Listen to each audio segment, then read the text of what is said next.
All right, good evening, everyone, and welcome to the regular board meeting of the Simcoe County District School Board for Wednesday, October 22nd, 2025. We'll start tonight's agenda with the order of business, the land acknowledgement of traditional territory, and that'll be read by Manager Bukhari.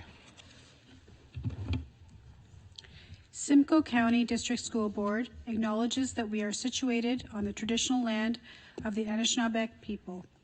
The Anishinaabe include the Ojibwe, Odawa, and Potawatomi nations, collectively known as the Three Fires Confederacy. We are dedicated to honoring Indigenous history and culture and committed to moving forward in the spirit of reconciliation and respect with all First Nation, Métis, and Inuit people. All right, thank you. Please rise if you're able for the national anthem. The version of the national anthem is courtesy of Twin Lakes Secondary School.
All right, thank you. And Manager Bukhari will now read the statement of respect.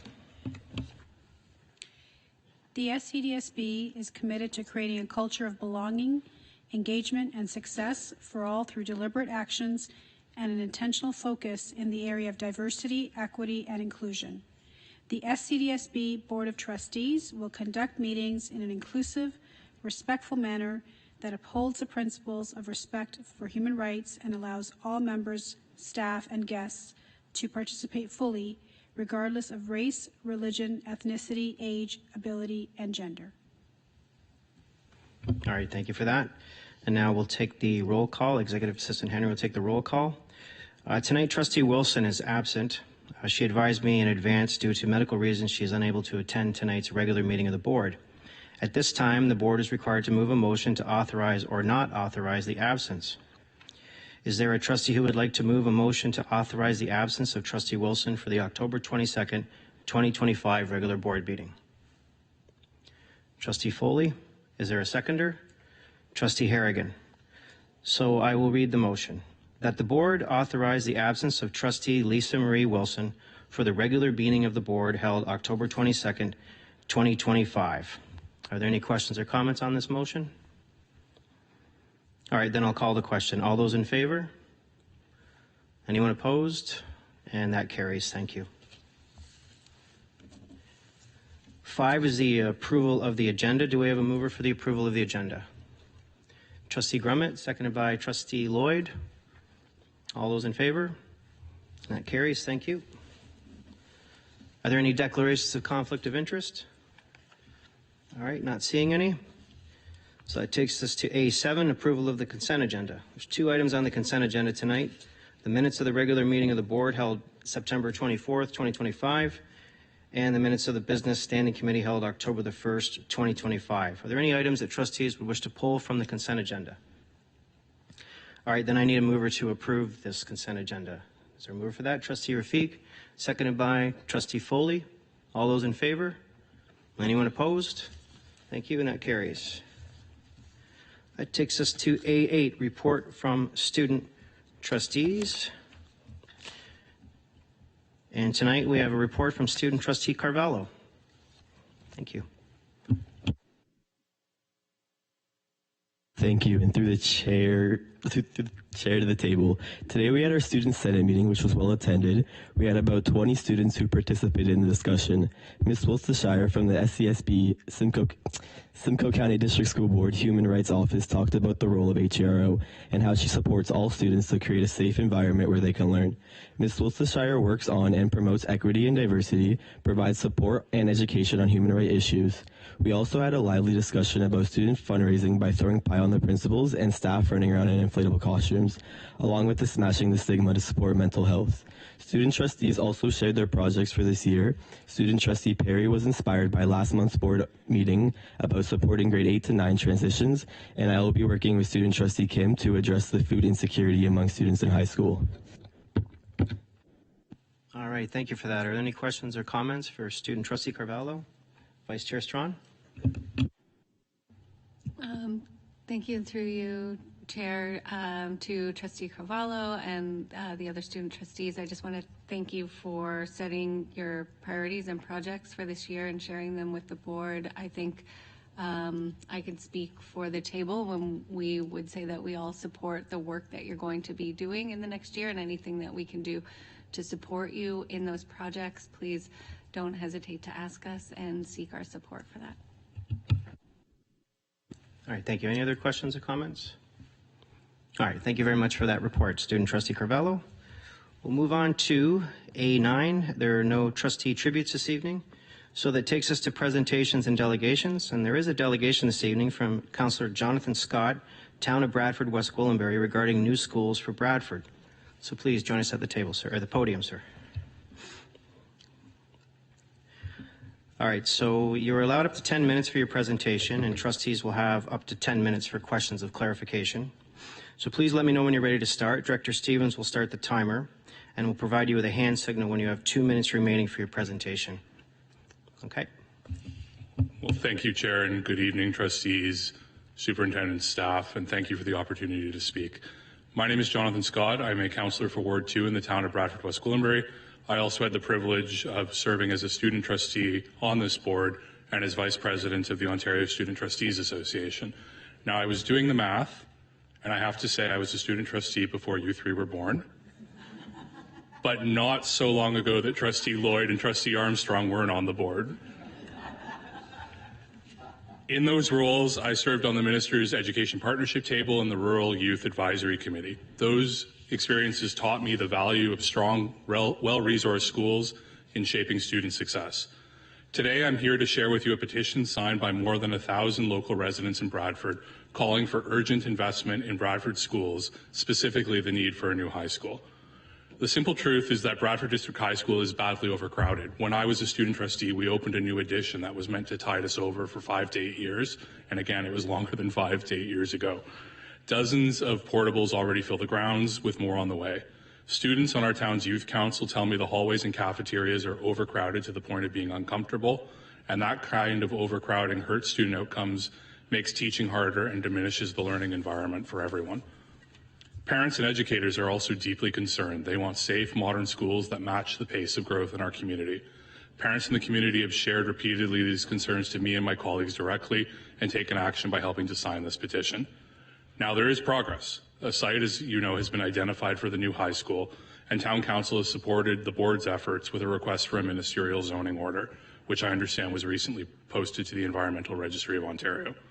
We are working as a town to do all we can with the landowner and with the school board to expedite this important project. But we need to keep the pressure on to move this project from your capital plan to reality through formal Ministry of Education capital approval and the issuance of that MZO. This petition seeks to keep the pressure on. I especially want to thank Trustee Debbie Connors for her leadership in highlighting this urgent local issue. And I'll go off script here just to say I think Trustee Connors' leadership has demonstrated the value of having school boards and school board trustees, the oldest level of government, and hopefully one that will be maintained because it brings value and local perspectives. I appreciate the collaborative relationship between the town and the school board, and so what I want to suggest is that you receive this petition for information and endorse forwarding it to the Ministry of Education along with your regular capital submissions. I think we can continue to advocate together so Bradford students and educators have the facilities they need to succeed. Thank you. All right, thank you very much. Do trustees have any questions of clarification? Yes, Vice Chair Strawn. Thank you. Thank you, Councillor Scott, for coming today for your delegation. And you noted that the MZO posting is on the Environmental Registry of Ontario. I saw it last week, and I was wondering if you have a way of communicating with the people who signed the petition and others in your community to ask them to respond directly to the ERO to show support for the MZO. Councillor Scott. Well, through the chair, yes, that's a great suggestion. I hadn't thought of that specifically. I will just add that our MPP, I think she might have been responsible for it finally being posted to the ERO, and she's certainly advocating alongside us as well. All right, thank you. Any other questions? Trustee Rafiq. Thank you, and through the chair, thank you very much for your delegation. I've had the privilege of working with you and Trustee Connors on an education and community partnership committee, which I'm forgetting the proper name of at the moment, so forgive me. But I'm always very happy to see the combined advocacy. So I have a chance to ask a question of clarification, not make a comment. So I want to make sure I do that correctly. So I just want to ask, are you aware that it would be also helpful if we got a letter from your council that went to the ministry to add that as well? And then, sorry, I forgot one other thought before you can answer my question. I just, again, wanted to thank you for bringing this to our attention. Capital is something we're always advocating for. We understand the urgency. I advocated very strongly for a school in Angus that we needed because we were extremely overcrowded there as well. And I know it was very helpful when our school councils wrote letters as well. In the surrounding schools, the councils wrote letters, and we included that with the package. And I think that community input is so important. So it would be lovely to have the feedback and the support from council as well. So I believe we have in the past. If it needs to be reissued for this round, I think the mayor would be happy to do that.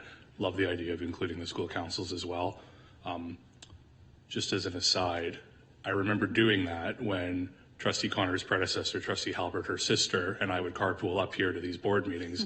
She had a way of maneuvering the school councils to make sure that they wingmanned her on every initiative. So I think that's a great idea. And then I know the mayor's issued letters in the past, and I think council's passed at least 4 resolutions in this regard. I know that because I think I wrote 2 of them. So we can definitely get that done. Thank you.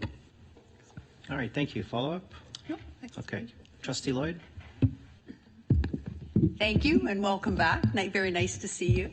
I do have a question. You had indicated that your local MPP was on board with this. I was just wondering if her intentions are to bring it up in the House at all or to speak to the matter in the House, because I know in other instances that has taken place, and I think it would be very beneficial if maybe she was to present the petition and this information in the House as well, because it has been picked up previously. That's a great idea. She hosted former Education Minister Lecce and a roundtable of mayor and council, and I think Trustee Connors about a year ago, which was, I think, just before we requested the MZOs. So I'm sure she'd be interested in that, and I will. They've had a busy week, I guess, coming back to the House, but I think I can. It just occurs to me that I don't know that ministers can introduce petitions, but I will ask because she has friends. Thank you very much. Thank you. Vice Chair Strawn? Thank you, and through you, Chair, to the director or perhaps Superintendent Van Nispen, just for clarification.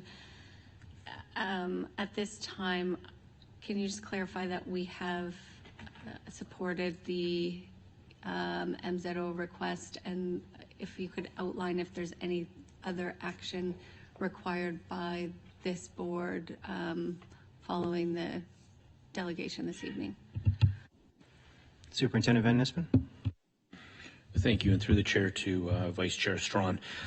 So we have worked very well with the town of Bradford when it comes to supporting and trying to move this MZO forward. So with the submission of the MZO, we did provide a letter of support for that. We are also submitting a response to the public input that is being requested right now. Yes, it's been an excellent partnership with the town, moving this project forward. So we have submitted our capital project to the ministry, as you know, as well as we have received a letter of support yet again, as this is again another submission for this project from the letter from the mayor of the town of Bradford West Gwillimbury, supporting and endorsing the project. All right, thank you. Any other questions or clarifications from trustees? All right, well, thank you for your presentation. And as you alluded to, the chairperson may receive your submission as information, refer it to the director, or review it for action to a standing committee, but I will accept your delegation as information tonight. So thank you very much. Well, thank you, everyone. Have a great meeting. All right, that takes us to B, recommendations for action, public session. And under B1, we have no matters arising from previous meetings. There's no unfinished business. But under B2, we have motions from which notice was given at a previous board meeting, and we have the notice of motion from September 24th, 2025 board meeting, revisions, additions to board bylaws. So I will place the motion on the floor. I'll ask if Vice Chair Strong would like to speak to that, as she's the mover of the motion. Okay. I will move the motion. I guess I need a seconder. I think Trustee Rafiq seconded last time. That's my recollection. Is that correct? Okay, so we do have a seconder. Okay. Oh, great. Thank you. So with a mover and a seconder, and I won't read the entire motion again. You'll all have it. What we are doing is just, again, more housekeeping changes to the bylaw to make sure that we're in alignment with our policy updates, which are in alignment with the regulations that were passed recently or came into effect recently from the Ontario government. So that's the main reason.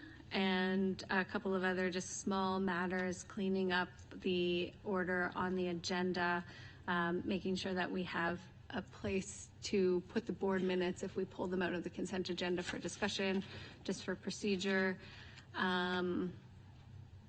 And some other, again, just housekeeping items for clarification for ease of reading the bylaw.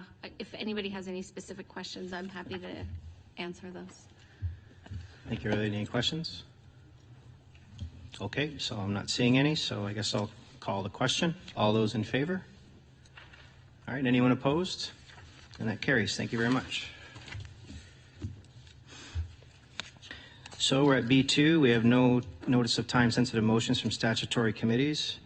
And under B3, we have committee minutes, reports, agenda, items for decision, and items pulled from the consent agenda. There was nothing pulled from the consent agenda. So that takes us to B4, staff reports. And under A, we have the Simcoe County Student Transportation Consortium Annual General Meeting, designated voting member and alternate voting member. And for this report, we have Superintendent McLean.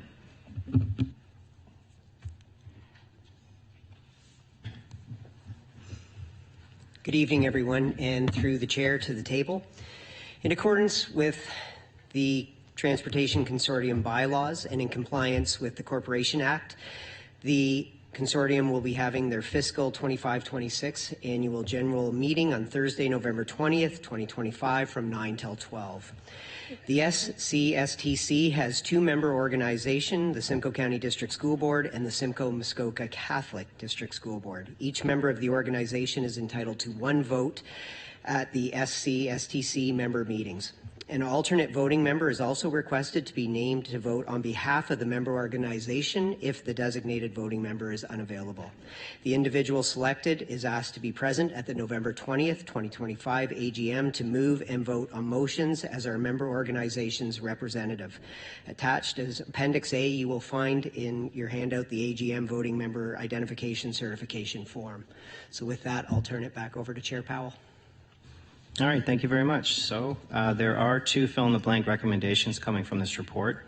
As noted, the voting delegate and designate alternate voting member must be available to attend the November 20th Simcoe County Student Transportation Consortium Annual General Meeting that is being held between 9 a.m. and 12 p.m.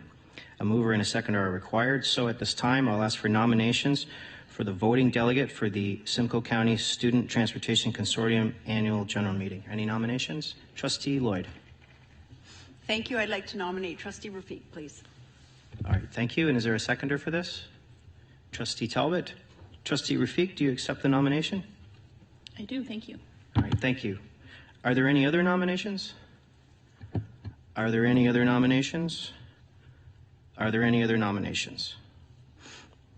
All right, so it doesn't appear to be. So I will read the recommendation that the board appoint Trustee Rafiq to serve as a designated voting member for the November 20th, 2025 SCSTC AGM as set out in Appendix A of Report Number B4A, Simcoe County Student Transportation Consortium Annual General Meeting, designated voting member and alternate voting member dated October 22nd, 2025. And do I have a mover for this motion? We don't need one? Okay. Well, that's how it's written. We can leave the alternate member part out, but Trustee Lloyd, seconded by Trustee Grummett. All right. All those in favor? And that carries. Thank you, Trustee Rafiq. And now I'll call for a nomination for an alternate voting member. Yes, Trustee Rafiq. Thank you. I'd like to nominate Trustee Lloyd. All right, Trustee Lloyd, is there a seconder for this? Trustee Talbot? All right, Trustee Lloyd, do you accept the nomination? All right, thank you. So I will read the recommendation. All right, any other nominations? Are there any other nominations? Are there any other nominations? Okay, so not seeing any. I'll read the motion that the board appoint Trustee Lloyd to serve as a designate alternate voting member for the November 20, 2025 SCSTC AGM as set out in Appendix A of Report Number B4A, Simcoe County Student Transportation Consortium Annual General Meeting designate voting and member and alternate voting member dated October 22nd, 2025. And do I have a mover for this? Trustee Rafiq, seconded by Trustee Grummett. All those in favor? And that passes. Thank you, Trustee Lloyd. Okay.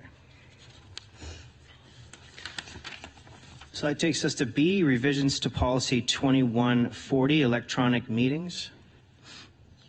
And for this report, Director Stevens will speak to it.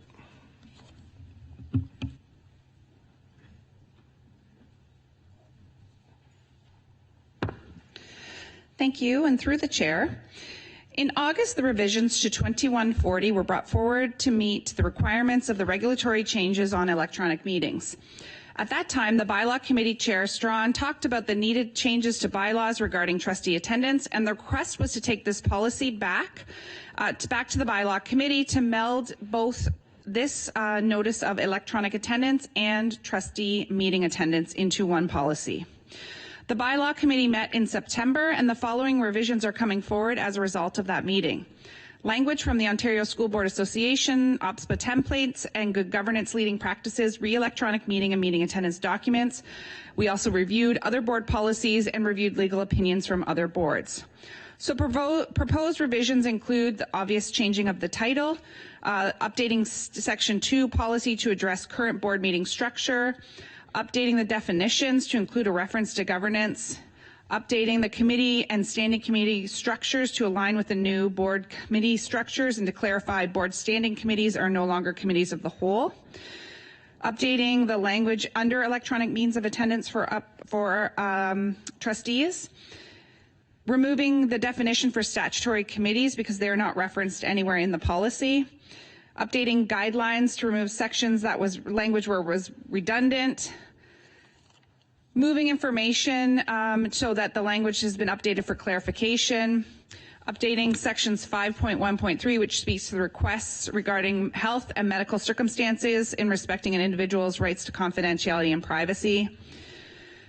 We moved section 6 around to make it into a more cohesive document, and we added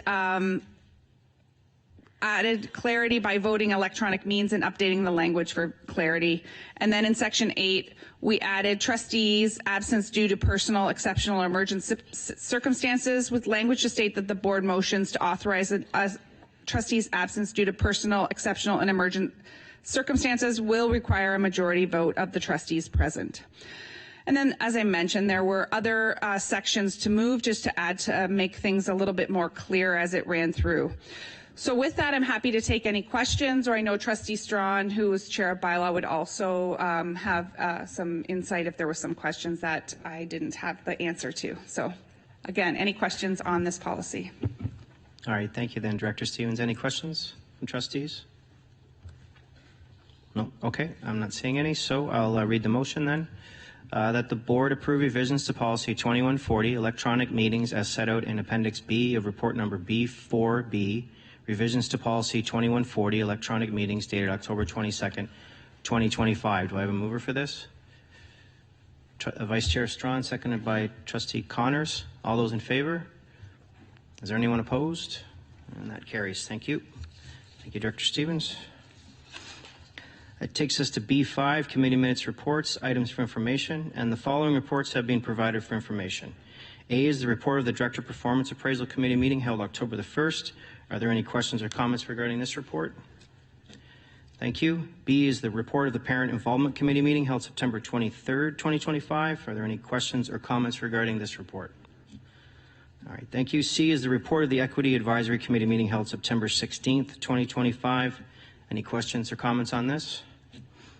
All right, thank you. And then D is the report of the Special Education Advisory Committee meeting held September the 8th, 2025. Are there any questions or comments regarding this? Finally, E is the report of the Accessibility Advisory Committee meeting held May 26, 2025. Are there any questions or comments regarding this report? Okay, great. Not seeing any. That takes us to B6, which is staff reports, items for information. And we have one item tonight, which is addressing anti-Black racism system update. And for that, we have Associate Director Maltby, Superintendent Webb, and Manager Bukhari, who will speak to this report.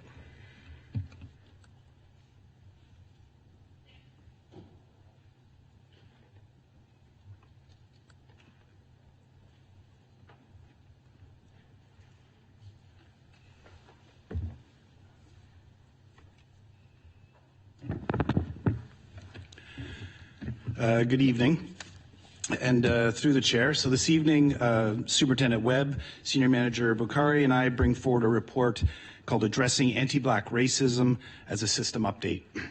The Ontario Human Rights Commission released a report called Dreams Delayed, Addressing Systemic Anti-Black Racism and Discrimination in Ontario's Public Education System. The report itself is grounded in the lived experiences of Black students, educators, families, and communities in Ontario, and outlines the actions for implementation for all education duty holders. And those duty holders include the Ministry of Education, school boards such as our board, and union groups. We acknowledge the structural and systemic nature of anti-Black racism and discrimination in education. The board recognizes that Black students and staff have historically faced and continue to face barriers to equity and inclusion due to deeply rooted racial biases and discriminatory practices within the education sector. I would like to put a bit of context to that statement in terms of Dreams Delayed, just to explain that statement and why we made that statement. So Dreams Delayed is about the experiences of communities across Ontario, including the SCDSB. It's about parents, caregivers, grandparents, and most importantly, the children that we serve each and every day within our schools and classes. It is about quality and inclusive student achievement initiatives, feelings of safety, and being in a place that all children feel welcome, secure, and cared for. And that is what we have strived for, and that's what we would continue to strive for as we work with community and Black-led organizations. And this can only happen when we first acknowledge the existence of systemic racism. We are committed to equity of access and opportunity for Black students, staff, and families. And tonight you'll hear from Manager Bukhari and Superintendent Webb about what has happened to date within the Simcoe County District School Board to address Dreams Delayed. And with that, I'll pass it to Manager Bukhari.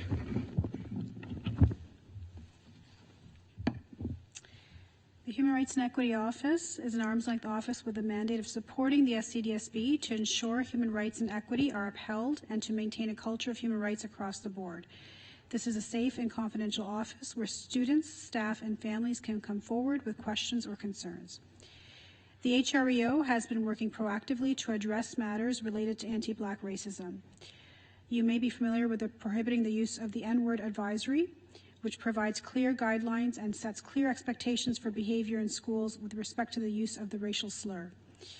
SCDSB prohibits the use of the N-word in its abbreviated form, verbal or written, and any variation of on SCDSB property, including but not limited to SCDSB sporting events, competitions, online learning platforms, and all SCDSB sanctioned events or trips by any member of the community. This includes any use of the unabbreviated N-word or any variation irrespective of the intent of using it and or how the person who used it self-identifies. The HREO also was able to hire a contract student advisor to support Black students in challenges they may be having related to inclusion and participation in their school community, as well as improving their classroom participation and success. Over 40 students benefited from this support. I'm also happy to share that SCDSB schools have already begun discussing and implementing learnings from Dreams Delayed and building on existing work on anti-Black racism in the school community. Just this afternoon, I had the opportunity to visit Ferndale Woods Elementary School, where the educators have implemented a tool on anti-racism and inclusion in the classroom, which includes items such as ensuring Black Canadian history is year-round, that there are books that reflect the broad racial and cultural diversity of students, and supporting Black student leadership, and much more. I will now pass it over to Superintendent Webb. Through the chair and to the table, I'd like to extend that I am pleased to provide further context on the ongoing work across the Simcoe County District School Board to address and dismantle anti-Black racism through professional learning, community engagement, and partnerships. As Associate Director Maltby stated, we continue to acknowledge that anti-Black racism is systemic and deeply rooted in the social and institutional structures, including education. Our commitment is clear: to create schools where Black students, staff, and families experience belonging, achievement, and well-being. Our graduation coaches for Black students supported 388 students this past school year while helping them earn credits, graduate, and plan their next steps towards post-secondary pathways or the trades. We've also expanded this model with the graduation coach for Afro-Indigenous students to address intersectional barriers. Black student associations are now active in 13 secondary schools, fostering leadership, cultural pride, and peer mentorship. 2 major conferences held during the 24-25 school year include Together We Rise, and the Conference for Black Students brought together nearly 600 Black participants celebrating Black excellence, empowerment, and community connections. Our professional learning has been equally robust. The Dreams Delay Learning Series, based on the Ontario Human Rights Commission's report, engaged educators in all 104 schools and 170 professional learning communities. Additionally, more than 215 educators and administrators have completed and or are currently enrolled in the Anti-Black Racism additional qualification courses for educators and designated early childhood educators, offered in partnership with Lakehead University. Equally important is our work in partnership with Black students, families, and community organizations. The SCDSB continues to work and engage our community partners. Our partnership have brought rich community-based learning experiences into our schools, including Afrocentric art initiatives and leadership development opportunities that affirm identities of Black students. This learning complements the early work towards developing an SCDSB addressing and dismantling anti-Black racism strategy, previously highlighted by Manager Bakari, which will align with our board strategic priorities. Together, these actions demonstrate a sustained and system-wide effort to make our board a place where all students, and particularly Black students, can thrive, achieve, and belong. And as we continue to strengthen our relationships with community partners and families, our collective efforts as a community remain focused on ensuring that every student, particularly our Black students, feel seen, valued, and supported in every SCDSB school. And now back to Manager Bakari. would like to share a little bit about what's coming up. The SCDSB remains committed to working with community groups. The HREO is collaborating with the Associate Director and the Superintendent responsible for DI to hold consultations for members of Black communities. These public consultations will be facilitated by an external facilitator and will be scheduled to take place in the upcoming spring. The HREO will be working with the external facilitator and SCDSB to organize these sessions, and details will be made available in December. Please keep posted on the SCDSB website. We will also be sending information out as broadly as we can, including through school newsletters.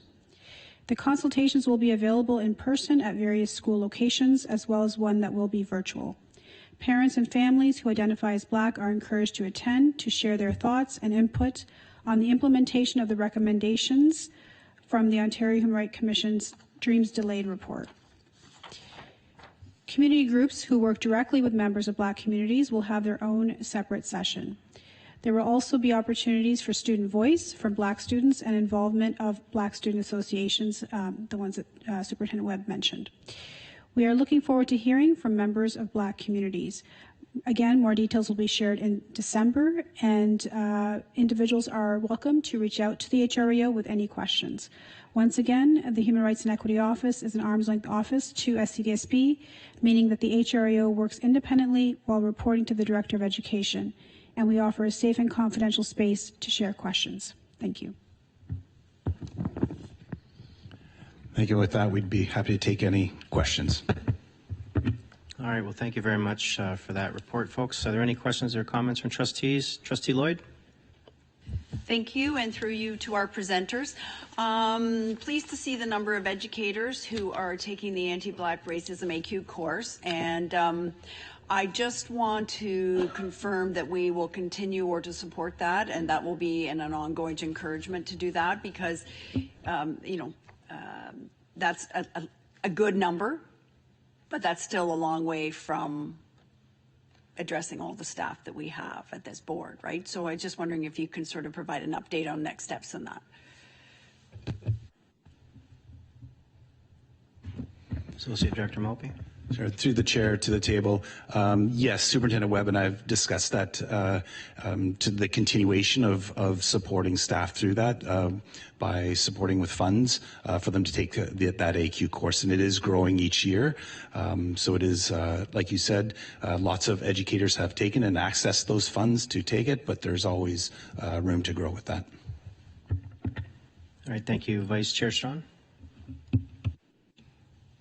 Thank you, Chair Powell. And just to start, I would like to echo the beginning statement that was offered by the presenters and just say, for myself personally, I acknowledge the structural and systemic nature of anti-Black racism and discrimination in education, and I thank our presenters for putting that at the forefront of the presentation. I think that's very meaningful and important for us to do. I thought that was an excellent presentation, a really great breakdown of the work that we're doing. In terms of the public consultations that are taking place in the spring, I just would like to ask for consideration to helping to break down any barriers to participation that we might see, specifically when we're trying to engage families who identify as Black in our communities. We know around this table that not everybody reads the school newsletter. We know not everybody's on social media. We know we have to try multiple touch points to connect with people, and also to make those consultations accessible to people by, having them at their home schools or in their communities, like places that they can easily get to, times that are appropriate and available. So I'm sure you will consider those things, but I just wanted to add emphasis to that so that we can ensure that we're having meaningful consultation. And then the last thing that I would just wanted to point out is that in the Dreams Delayed report, there's a number of actions. They have timelines associated and are kind of allocated by the Human Rights Commission to different groups, like whether that be the ministry, the school board. So I think we're achieving we've started the work in many of these areas, and in future reporting on this topic, I think it would be helpful if we can even just take that table from the report and just show what we're doing, like in another column on the table, so that people who are reading the report can just easily reference that. For example, there's one action about specific guidance counseling services. So we referenced our Black graduation coaches, but not everybody will link those two things together knowing that they're directly related. So if we can provide that table, I think that will help people in the community who are reading the report see the efforts that we're undertaking in various categories. And again, just thank you for bringing this forward and for the work that we're doing in this space. All right, thank you, Vice Chair Strawn. Trustee Bites. Thank you. Through you, Chair Powell, to our presenters. I just had some questions about how the consultation process will work and how it will be the results would be reported back to us, and if there's any key performance indicators that you're looking for, so that we can understand if how progress is going. I assume this is the first time we've done something like this, so I'm just wondering if you could give some more details, please. Thank you. Associate Director Maltby. Thank you, and through the chair to Trustee Bites. So tonight was the very first sort of acknowledgement of the dreams delayed and the beginning of that journey. But the consultation sessions will guide our plan and our monitoring and our implementation, and that's why we felt it was very important to go to community first before devising a plan. So I duly noted, Trustee Bates, I understand what you're saying. That will come after those community consultations. Yeah. All right, thank you. Follow up? Yes, thank you. Just a quick follow-up. I would like to suggest that we put that lovely statement you made somewhere on our website so people can see it. I don't know if there's already a plan for that, but thank you very much for that. All right, thank you. Trustee Rafiq? Thank you, and through the chair, just a comment really, and was very similar to what Trustee Strawn started off as. I wanted to thank you for the acknowledgement as well. It's very powerful, and it's very important that we acknowledge the systematic racism, and I hope everyone around this table understands, but I think it's also very important to say out loud as well that there's a very big difference between recognizing racism coming from a specific person and systematic racism, what we're discussing here. It's not something that anyone around this table or anyone working for this board has specifically done. It is the system that we have built over many, many years that we are addressing. So I just wanted to say thank you very much for that acknowledgement. I feel it's very powerful and very important, and I thank you for the important work that's being done. Thank you. All right, thank you, Trustee Strawn, or Trustee Rafiq. Any other questions or comments? All right, not saying any. Thank you very much for that report.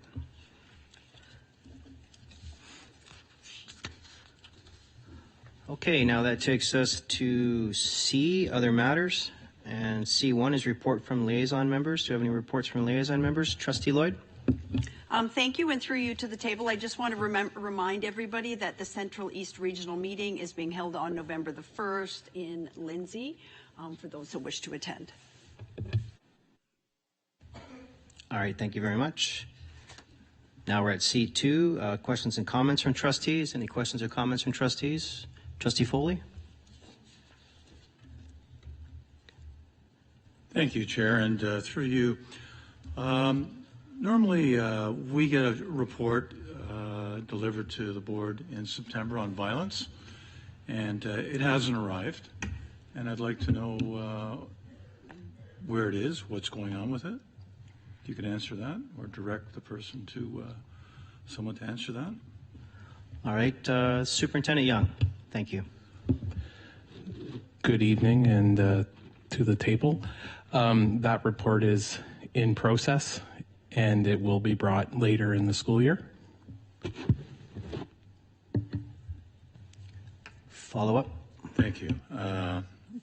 When we did the motion, I believe it was agreed that we would have it at the beginning of the school year. So it's late. And when would you expect to have it delivered to the board, approximately? Superintendent Young. So we're just finishing it up, but it is coming in November. Okay. Yeah, Vice Chair Strawn. Thank you, Chair Powell, and if I may, through you to Superintendent Young, could you just please explain why we would have it in November instead of September? And you referenced that you're just finishing it up, and so maybe you could tell us about what kind of data you've collected and like why November? Superintendent Young. So, through the chair, to the table, we have been adjusting how we have been tracking our KICS forms. There are occupational health and safety incidents as well as our safe schools incidents. We've adjusted to delineate specific incident types. So that has been a little bit of the pushback. We do have our violent incidents in respect to PPM 120. We just wanted to make sure that we were bringing something to the table that had all the data we could bring.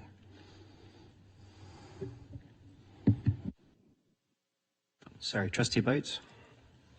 Yes, with regard to this, through you to Superintendent Young, I remember that I was a little bit disappointed last year when it came because there was no year-over-year data. The first year you did it, it was so fulsome and it had such great stuff. I'm a little nervous when you make the comment that you've made adjustments, and I'm worried how that might affect the our ability to compare this year's results with maybe 2 years ago's results or last year's results.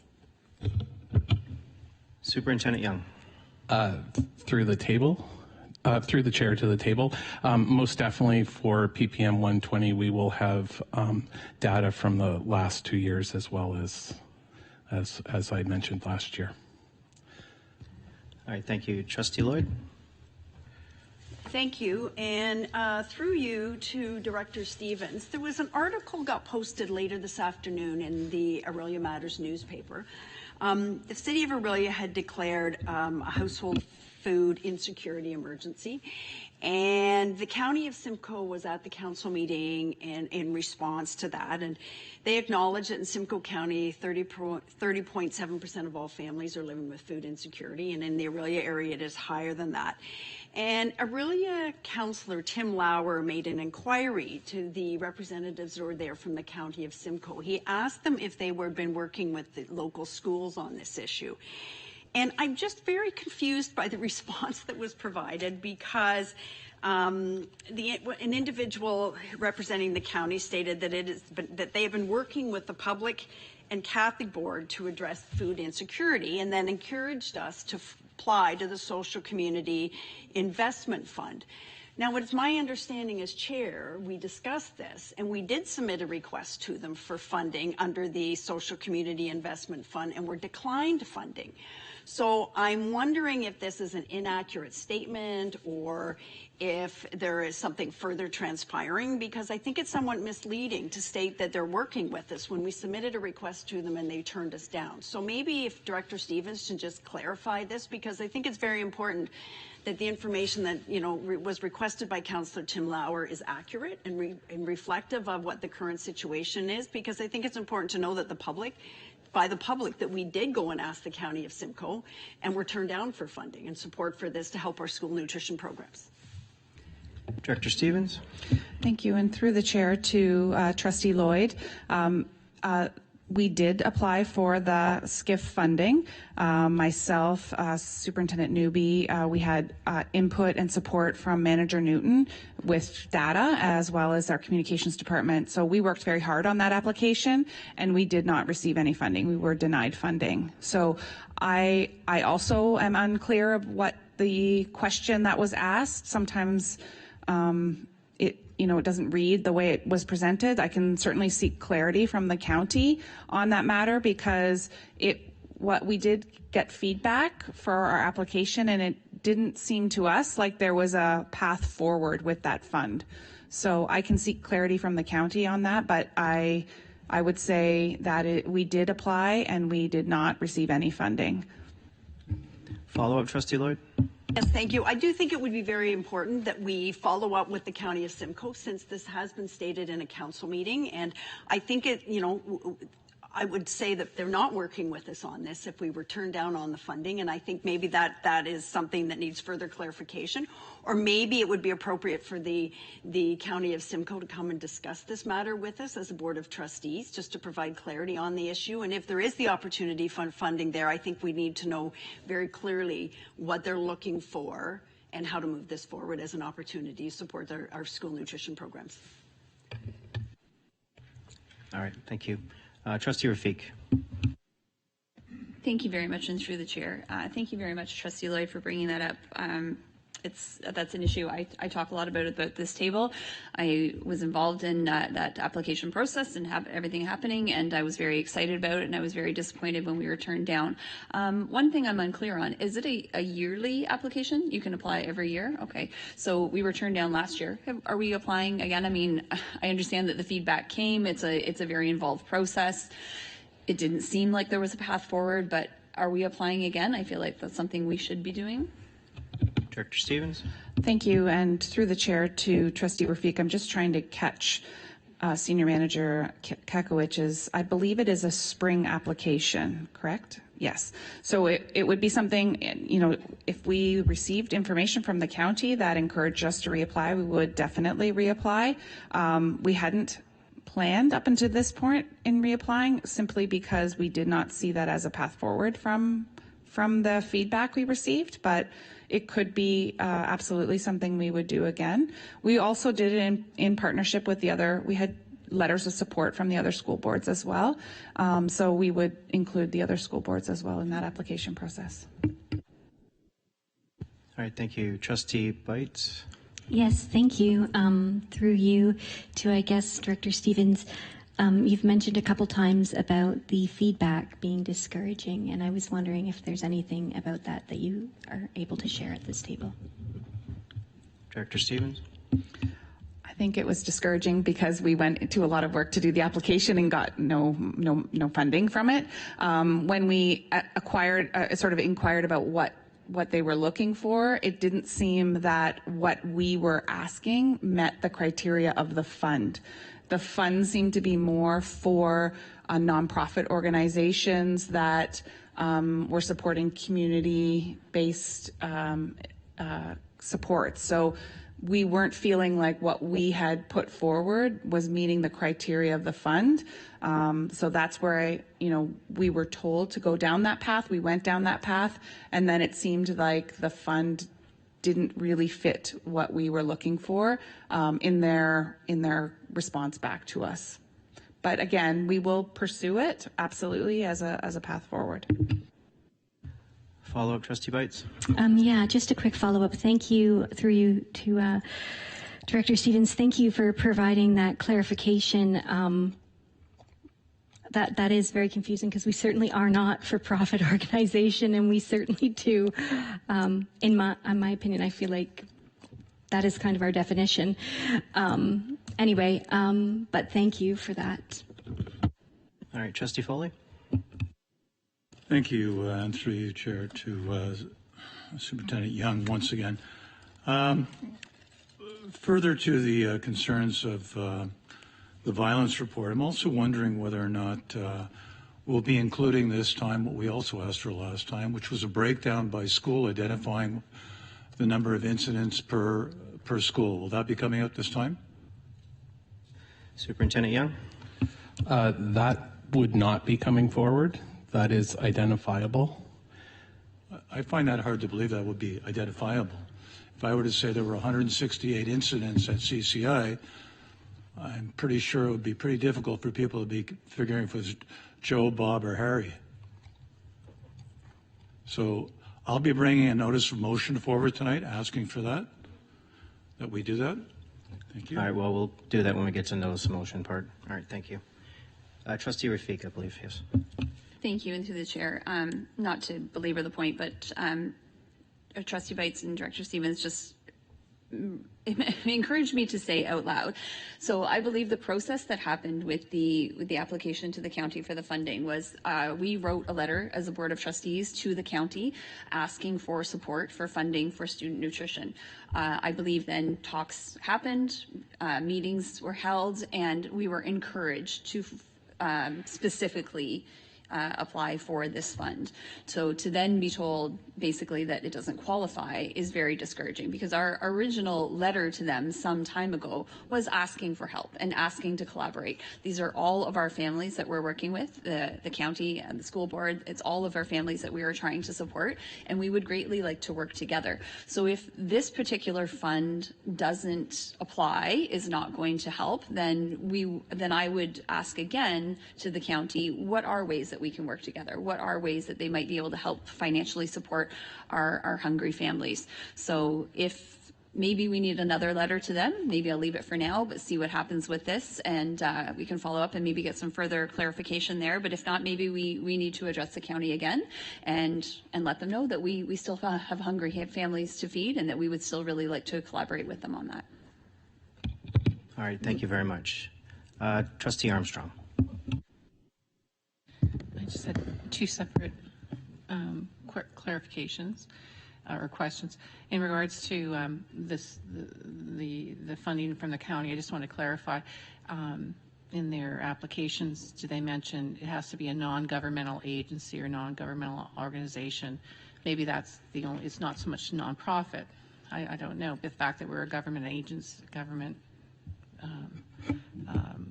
organization is probably I would think that's the roadblock possibly. So it doesn't have to answer it. But anyway, I do have another question in regards to upcoming meetings. We do have a special board for audit, which is a committee of the whole. Therefore, a committee of the whole, is my understanding, under absences, if you cannot, I just want to clarify the attendance issue. It's different than committees. Is that correct? Therefore, if you are not going to be available on that date, you do need to ask for absence permission. I'm not sure that I think we tried to cover everything in the bylaws, but I don't know if we put special boards. But the problem with special boards is that they can come up. It doesn't have to be the third or fourth week of the month that we think the regular board's coming up. So anyway, I made a plan thinking I was not in the timing of the regular board, and I see there's a special board. So I just wanted clarification. You must ask for permission to be absent if it's committee of a whole of any type. That's my understanding, that you do have to ask for permission, because it is a committee of the whole meeting, so it's treated like a regular board meeting. Trustee Lloyd? Thank you. Trustee Armstrong and I did discuss this earlier this evening, and I think what this stresses is the important that we are going to have to do calendars and have them out and anticipate when special board meetings are going to be required, because, it is, we plan around certain things, and we do have other commitments.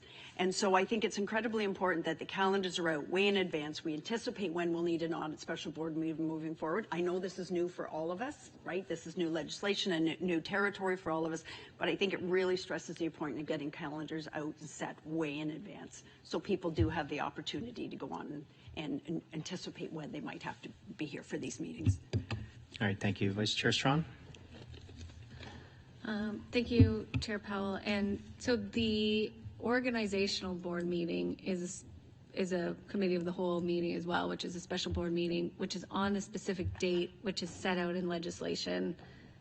That's my understanding. That's not a day that we pick, so that should be easy to put in a calendar because the legislation sets it out. And I'm just wondering if going forward, maybe we can then try, if there's this audit meeting, if we can just keep it on a board meeting day, so we would have the board meeting, adjourn the board meeting, and then begin a special board meeting. And that way people know they're available on that date. That doesn't change the fact that a special board meeting can be called at any time for whatever reason, as outlined in our bylaws. But if we know something is coming up and we have to address it through a special board, we could try to line that up with a regular board meeting day to help people with their calendars. All right, thank you. Any other? Yes, Trustee Rafik. Thank you very much. And through the chair, I believe to Superintendent Van Nispen, it was brought to my attention about a new, I probably don't have the terminology proper, but a new fundraising portal that school councils and principals are using. So I had a lot of school council people contact me that they were concerned, I guess, with the new, they were confused about the portal, what it means for school councils and fundraising. And they were concerned specifically about vendor shows that a lot of schools run around Christmas. They'll do, around holiday season, they'll do a lot of craft shows and vendor shows and things like that, which are usually, well, always after hours. And so I believe the concern was with the new portal, if they're putting in a vendor show, does every vendor that is at that show or craft show have to be on an approved list, and just kind of how those things would work? They were quite concerned that things that they've been doing for many years might be off the table for them this year, and I was just wondering if you could give some clarity on that. Superintendent Van Nispen. Thank you, and through the chair to Trustee Rafik. So the note that was passed along from Superintendent Zlowski to me is that they will be presenting information at the Connections event that is coming up, and they'll have a breakout session around fundraising. So there will be information provided to the parent councils through that event. However, around your question with regards to the vendor list and the approved fundraising process. So what we're doing is we're gathering this information from vendors and having it vetted through a central team. When it comes to food vendors or vendors that are presenting during the school day, interacting with students, there's more elements that are involved with that vetting process with regards to certificates of insurance and things like that. For these type of events that occur, we are still requesting that the vendors do submit through this portal. However, it will be a very simplified process. Essentially, it'll just be gathering their information. What this will facilitate is consistent delivery of information to these vendors with regards to what expectations are of the vendors and of the school board with regards to those vendors. And then as well, it'll allow us to build that database as well of people that are coming into our schools and presenting and or providing support for these events. Thank you. Follow-up, Trustee Rafik? Yes, thank you very much, and through the chair to Superintendent Van Nispen, thank you very much for that information. I just wanted to clarify about the insurance part. I think that was what the people that have reached out to me, that was their biggest concern, that a lot of the vendors at the show are maybe people have home businesses, they do crafts, they don't have insurance in that form, in the way that the board would be looking for in a regular vendor. So what I'm hearing from you is that they would probably still be able to be a part of the show or be a part of the event, even though, someone selling Sensi might not have that insurance. Superintendent Van Nispen? And through the chair to Trustee Rafik. Yes, absolutely. They would be, as long as, again, they're providing their information, things align with, as they do in these events anyways, but they do align with our strategic priorities, and it's community-based, so we understand that they will.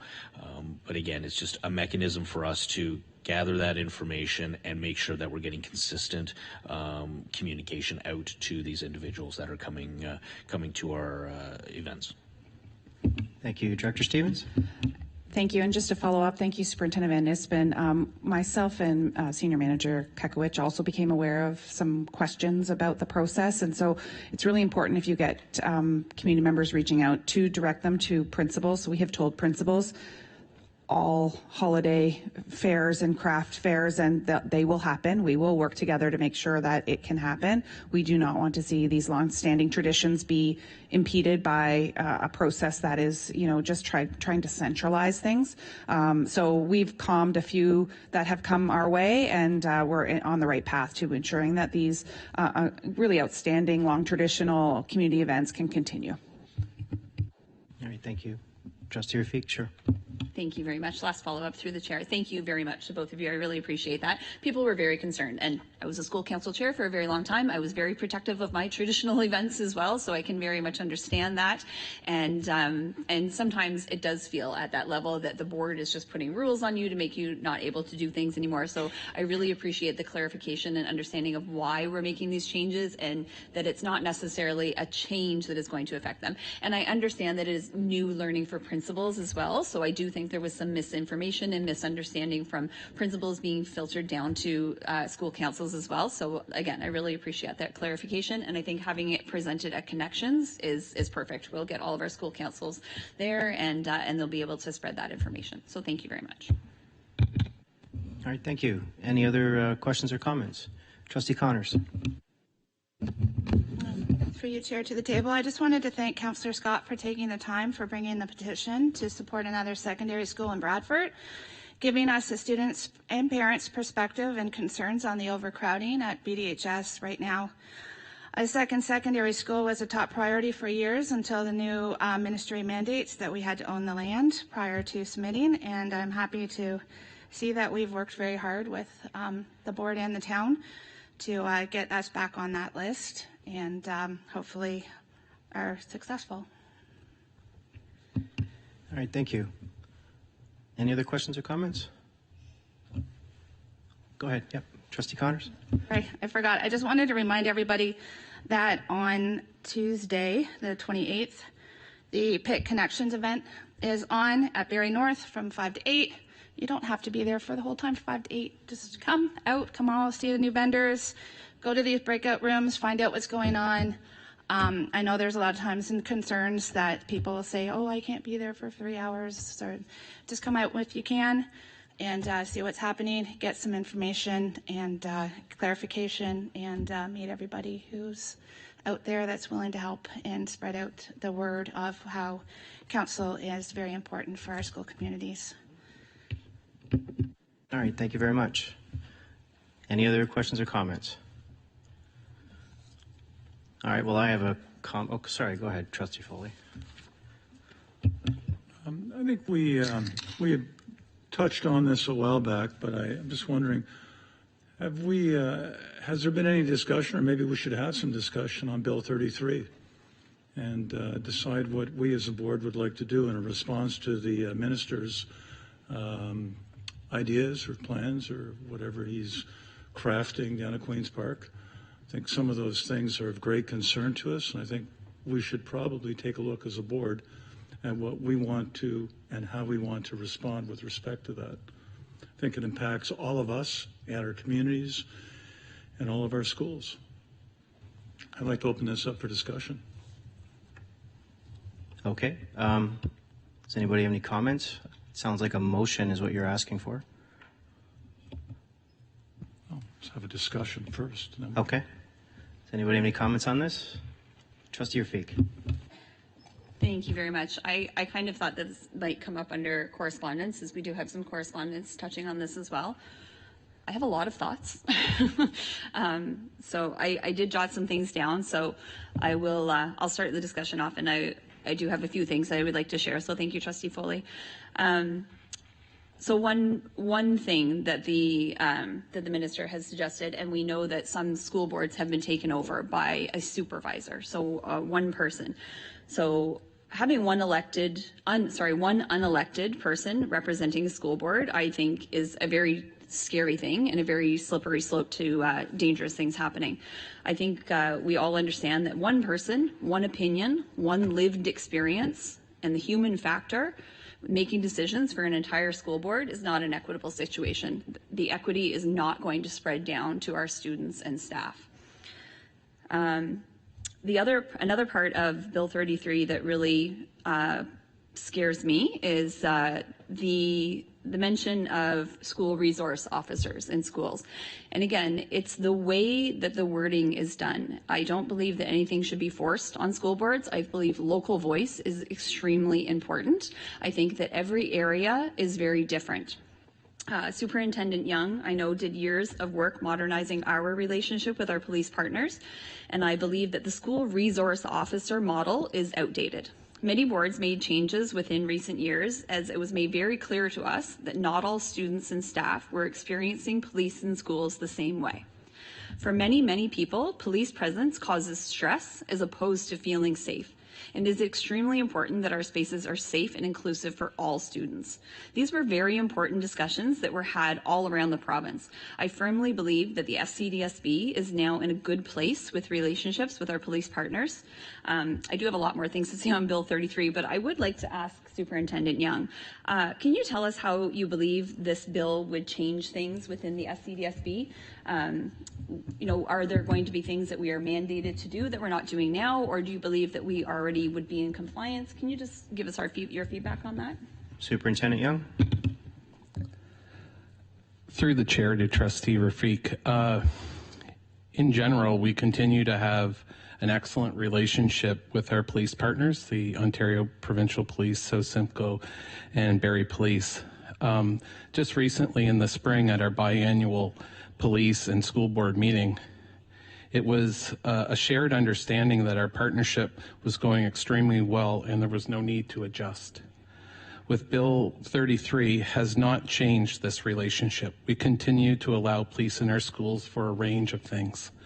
I have spent some time going to the commanders and to the chiefs of police and having different discussions with them related to our relationship, and they are all in the same vein where we are in a good place, we're working together, we're in partnership, we support each other in our lanes, and it seems to be going very well. Just to remind the table, we are now on our 5th year under this model from the board. It is an extremely successful model, and I hope that this clarifies the landscape in Simcoe County. Follow-up? Thank you very much, Superintendent Young. I really appreciate that. Because, like I said, I do think it's very important that it's a local discussion. Every area deals with things differently. Every area has different things happening.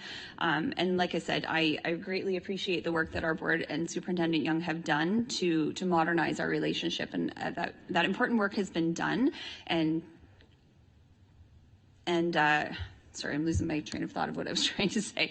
But I think you got the main idea there, that I think the work is being done locally, and I think that is a very important voice to have. I do have more to say on Bill 33. Sorry, I'm going to keep going. So I do have great respect for the staff here at the SCDSB and the work that they do. The school boards are huge and staff are constantly overstretched. And I think that we should all admit that things do get missed. Student issues do fall through the cracks, and oftentimes it's trustees that bring issues to the attention of staff. Our communities deserve to have that safety net in place. Trustees bring an invaluable local voice and experience, and I feel like I could go on forever about that part. But staff, including principals and superintendents, are often serving areas that they know nothing about, and no fault of their own. It's a new job, it's a new area. They may not know the history of the area. I know they work very hard on getting to know their areas in many different ways, but they come in sometimes not knowing much about that area. And each of our communities have individual needs, and it takes staff time to learn those. And they may never learn the full history of an area and incidents that may be still impacting a school.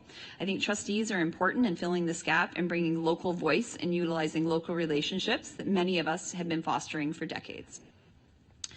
Have some trustees and school board made mistakes? Absolutely they have, and I think that's really important to acknowledge. I don't think we got here for no reason. I think that people have made mistakes and boards have made mistakes. And it's important to acknowledge that. But the best way to deal with that is not to eliminate the role of school trustee, which has been an integral part of our democracy since 1816. Should the role of trustee and governance model be continuously updated? Absolutely. If the minister or the premier or anyone has concerns and brings them forward valid concerns, they should be dealt with where they are happening. I believe we as a board would be most happy to work with the Minister of Education on updating and continuously improving the role of trustee, but the way to do that is with communication and collaboration, not elimination. I didn't mean for that to rhyme, it just kind of happened that way. One other thing I wanted to say was the hiring and continuous performance appraisal of the director is currently one of the most important roles of trustee.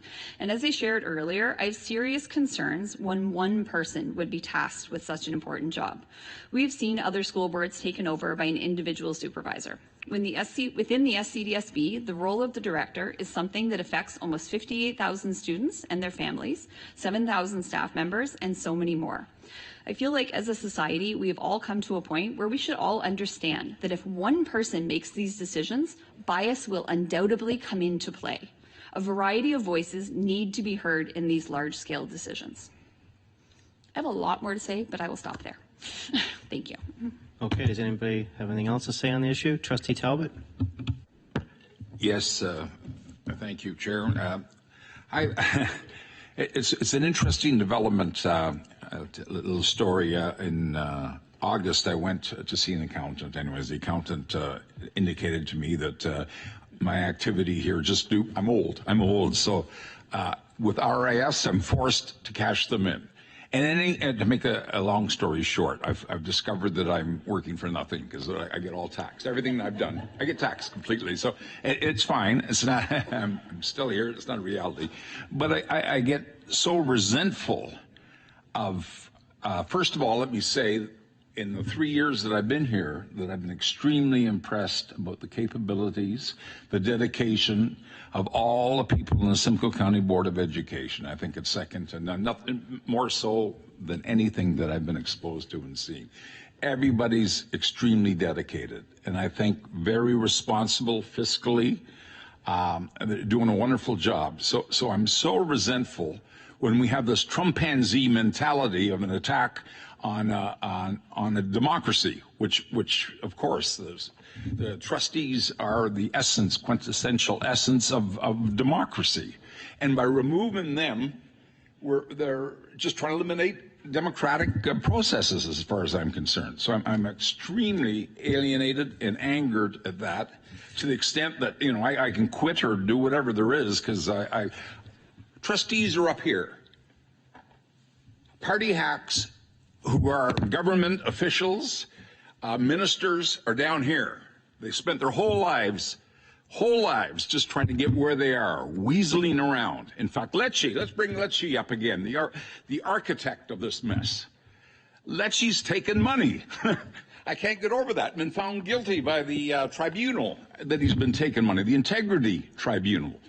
And I think it's very important that we attack this for what it is. It's Trumpanzee legislation directed at a Democrat to get rid of our democratic ideals and involvement. So, anyways, thank you very much for your time. I'm very impressed with the Simcoe County Board of Education, all the staff, superintendents, everybody I encounter has done just such a wonderful job for the young children and for the kids with disabilities. I'm just overwhelmed in the last 3 years what I've learned of what we're doing, or what you people are doing for these children. I think it's so significant. So I want to be counted for any opposition to this government and what they're trying to do in the attack of democracy. Thank you very much, Mr. Chair. All right, thank you, Trustee Talbot. Trustee Lloyd? Thank you, and through you, Mr. Chair, to the table. I mean, I've had lengthy discussions at the Ops Board of Directors, Bill 33. It's gone through first reading, needs to come back for second and third reading. There's been a lot of feedback provided to the ministry, and there's a lot of advocacy organizations for students who are also providing feedback. And I have concerns when any one individual under Bill 33 can make a decision without consultation with Cabinet, without consultation with the Premier, and who's very focused as making everything the same across the province. The province is very unique. It's very different. It's very different regions. And every school, as we all know, has its own culture, its own community, and its own uniqueness. So I'm not necessarily in support of the goal of having everything the same, because I don't think no student is the same, no school is the same, and no board is the same. And I think we need to focus on, and I have some significant historical knowledge here, and the contributions that trustees have made over the years. I have worked with some incredibly dedicated, committed, well-informed trustees who have had the student at the forefront of everything, who've lobbied and advocated strongly for students and what students need and what families need. And so I did sit down the other day and think, okay, what comes to my memory where trustees have had influence at this board? And I have a lengthy list. And many of it comes not through board motion. Most of it comes not through board motion, quite honestly. It comes through meaningful conversation, dialogue, respectful conversations between trustees, staff, community members, might be a municipality, because we all work together to serve the same individuals.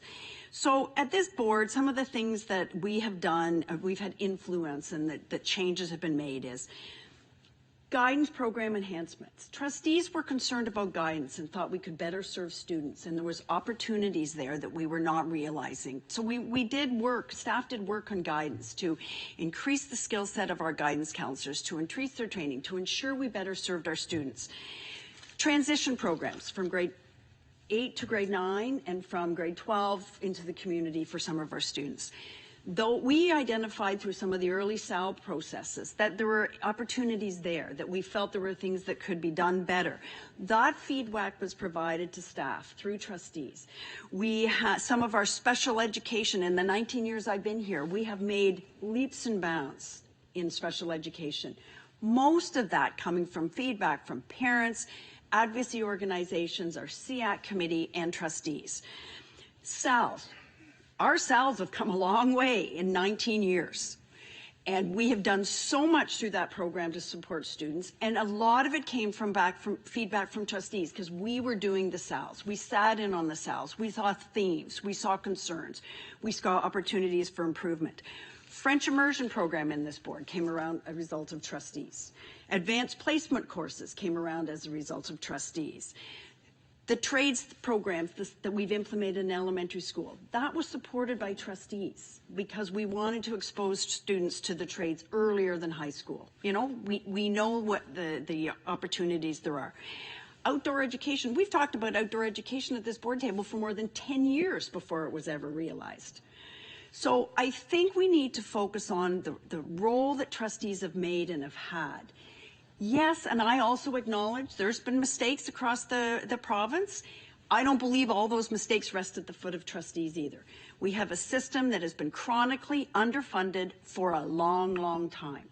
We have growing needs and funding that's not keeping up with the needs. I think the ministry needs to, rather than deflect, take responsibility for the fact that we have capital shortages.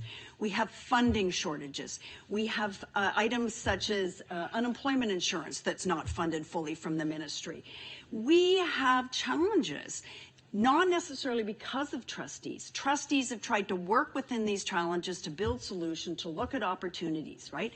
The work that's been done at this board table is quite phenomenal, right? We were the first board in the province, I believe, this year to pass a balanced budget. We have managed our assets. We have managed our spending. We have reserved conservatively. We have done enrollment projections conservatively. We have done the hard work. We positioned ourselves where we are. We did ARCs, accommodation reviews. We did a lot of them, right? They were difficult. They were hard. They were not well received in the community. Trustees took a lot of abuse, but we made those decisions to set this board up, and that's partly why we are so fiscally sound at this point in time. And so I think rather than, yes, trustees have made a meaningful impact, right? Elimination of trustees will eliminate community voice. It will eliminate representation for parents, for students, local community interests, and I think that will be a grave error long term. And if you look at any of the provinces where they have done this, it has not been successful. So I don't know why we would think that in Ontario it would be successful when it has not worked anywhere else. And so I think it's problematic legislation. I am really hopeful that it may come back revised for second or third reading with some of the feed that's been provided. I think when we stop and halt access to information, we reduce transparency, it's problematic. You know, this minister decided not to live stream certain meetings in boards, and there's been a massive public outcry, and he is going to go back and revisit that. And so, you know, I certainly hope that the minister will go back and look at Bill 33, will take the feedback that he's getting from advocacy groups, trustees, boards, the public, parents, unions, all the people who are partners in the education system, to find a workable solution around this. And I believe that we all need to evolve, and we all need to adjust and change. And so that process needs to happen. Governance changes may be required. I think elimination of the role is a disservice to the public, a disservice to our students, and a disservice to our families. Thank you. All right, thank you. Any other comments on this? Yes, Trustee Bites. Yes, thank you. Through the table, I'd like to add a little bit to this discussion. I am worried about Bill 33. For those of you who know me, I am a strong advocate for my community. And I may be annoying sometimes about the data and asking for questions, but I think it is critical to have a safe place where communities can question the system. We've found that there are systemic problems, from racism to whatever it is. And we are the voice. We don't have any power, really, as a trustee, but we do have influence. And I know that often we repeat ourselves till we're heard. And this is coming up on my 7th year as a trustee now. And I bet everyone around here knows what I love: outdoor education, stats, exams, you know, there are things. And what I like is, even when we disagree, we have to believe in democracy, that, you know, the majority will be the will of hundreds, thousands of families out there. Particularly, I am really worried about the bill seems to protect French board trustees and Catholic trustees, but not us. And that is scary, especially when you look at Quebec, right? They only have English trustees, and they're only allowed to talk about language rights. I'm also very nervous that this is, like, you think of these supervisors, what do they make? They make like 3 times as much as all of us combined, the trustees. So it's not about money, and I don't know what it is about. And I'm worried that it's a distraction. Maybe maybe they're looking to privatize education. I don't know. There's a lot of unknowns, and it's very unsettling. And I find all this stuff, it is distracting from our core job that we want to do, because I think, well, is it even worth it, right? Am I going to be gone tomorrow? Try to use my voice as best as I can to serve my community and children, because they really are our greatest resource. Anyway, it's really affected me, this bill, and I don't know if this was useful to this conversation at all, but I think there is value. It's not easy being a trustee. We basically do it for free. It's not even tax, like we have to pay taxes on it, so it just goes all to taxes. You know, it is a labor of love, and we don't all agree, and that's okay. But I think having that opportunity, you know, you don't have what we have at a trustee table in a lot of governments and in a lot of boards, where people are just appointed and they're not passionate and representing their public and their constituents. I like that we don't have parties here, right? Like I can take a different stance on every issue. I'm not on team purple or team green or team orange and have to vote a certain way, right? You're able to look at everything very for what's best for the kids. So that's all I want to say right now. Thank you. All right, thank you. Any other comments on this? Yes, Trustee Grummett. Thank you, and through the chair to the table. I'm not going to try to speak better than anyone else that's already spoken because I think it's pretty loud what we're saying, and I just want to echo every single thing that I'm hearing from my fellow trustees. And if anyone is listening, you can hear the passion and you can hear the evidence. So I support what everyone is saying, and I don't think I could say it any better. So thank you for speaking up. All right, thank you for those comments. Yes, Trustee Connors. Hi.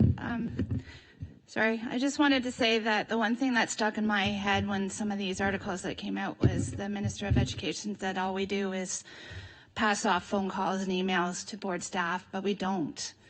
We talk to these people, we hear them out, we listen to what they have to say. If it's daycare, it's stuff that's not even sometimes relevant to us. Like, we talk to them, they just want someone to listen to them and someone to advocate for them. And the local community is where you're going to get that. It's because we know our areas and we can come to the board and talk to each other about what is happening. And that just one comment just like threw me out there. That's all he thinks we do is it's just scary. Thank you. Vice Chair Strawn.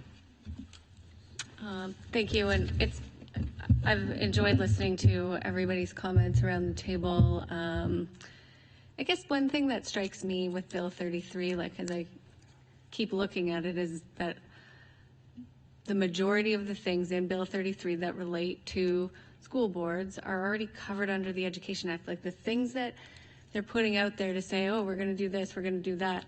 Like they can already do those things. They have already done those things in different circumstances. And to me, what really strikes me, and I don't want anybody to take this the wrong way, is that we're like wasting time. Like when the government of Ontario is talking about moving this legislation and putting these things in place that they are already authorized to do in most cases, and then all of the school boards have discussions and the unions and the advocacy groups, and like I just wish that with the ministry and all of the groups and all of the school boards, we were spending more time talking about the things that we actually want to talk about and what we're here to do, which is focusing on student success and student achievement, and how can we work collectively, collaboratively with one another and with our communities to advance those goals, to create